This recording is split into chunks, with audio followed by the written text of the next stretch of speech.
کی روایت میں حضرت عبداللہ بن خباب بن ارد جو رسول اللہ صلی اللہ علیہ وسلم کے ساتھ جنگ بدر میں شریک ہوئے،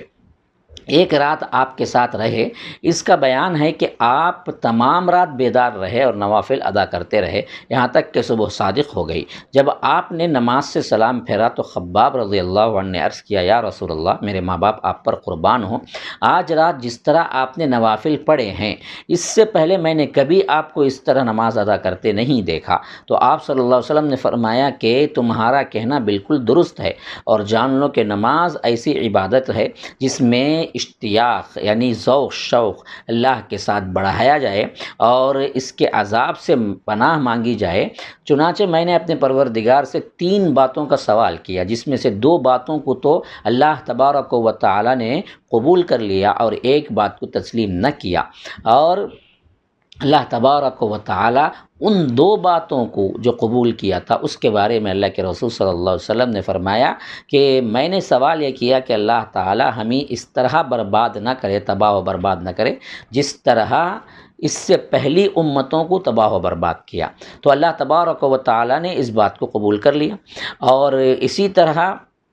دوسرا میں نے یہ سوال کیا کہ ہمارے دشمنوں کو غلبہ حاصل نہ ہو اس حیثیت سے کہ وہ ہمیں مٹا کر رکھ دیں، یہ چیز نہ ہو کہ مکمل پوری دنیا میں مسلمان مغلوب ہو جائیں، یہ بھی قبول کر لیا گیا۔ اور تیسرا سوال یہ کہ اللہ کے رسول صلی اللہ علیہ وسلم نے فرمایا کہ امت محمدیہ میں اختلاف نہ ہو تو اسے قبول نہیں کیا گیا۔ یہ سنن نسائی کی روایت ہے۔ یہی وجہ ہے کہ امت میں آج بھی اختلاف باقی ہے۔ تو یہ حدیث معلوم ہوئی اللہ کے رسول صلی اللہ علیہ وسلم کی نماز کبھی کبھی پوری رات ہوتی تھی۔ اسی طرح فرماتے ہیں کہ ایک اور روایت ملتی ہے جس میں رات کی نماز کے سلسلے میں اللہ کے رسول صلی اللہ علیہ وسلم نے بہت لمبا قیام کیا، لیکن اس قیام میں صرف ایک ہی آیت پڑھتے رہے کہ ان تعذبہم فانہم عبادک وان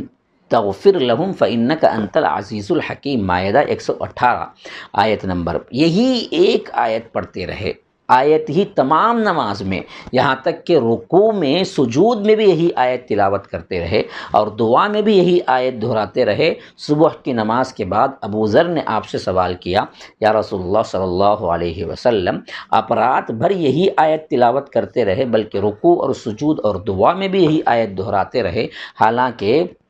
اللہ پاک نے آپ کو تمام قرآن کا علم دیا ہے، اگر ہمارے جیسا اس طرح نوافل ادا کرتا تو ہم اس پر ٹوٹ پڑتے۔ آپ صلی اللہ علیہ وسلم نے فرمایا، میں نے اس رات اپنی امت کے لیے شفاعت کرنے کا سوال کیا تو اللہ تعالیٰ نے میرے سوال کو شرف قبول عطا فرمایا۔ انشاءاللہ ہر وہ انسان جو اللہ تعالیٰ کے ساتھ کسی کو شریک نہیں ٹھہراتا، اس کو میری سفارش سے فائدہ پہنچے گا۔ یعنی اللہ کے رسول صلی اللہ علیہ وسلم نے یہ رات میں خاص طور پر امت کی شفاعت کے لیے دعا کرتے رہے، اس آیت کو پڑھتے رہے جو سنن نسائی کی روایت کے اندر موجود ہے کہ اے اللہ تو عذاب دے گا، ان تعذبہم فانہم عبادک، تیرے بندے ہوں گے، لیکن وان تغفر لہم، اے اللہ تو اگر ان کو معاف کر دے، فانک انت العزیز الحکیم، تو بڑا زبردست بھی ہے، حکمت والا بھی ہے۔ یہ حضرت عیسیٰ علیہ السلام کے حواریین کے سلسلے میں جب حضرت عیسیٰ علیہ السلام سے پوچھا جائے گا،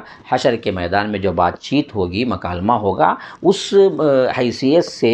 وہ آخری میں کہیں گے کہ اے اللہ انہوں نے جو بعد میں مجھے اللہ کا بیٹا بنا کے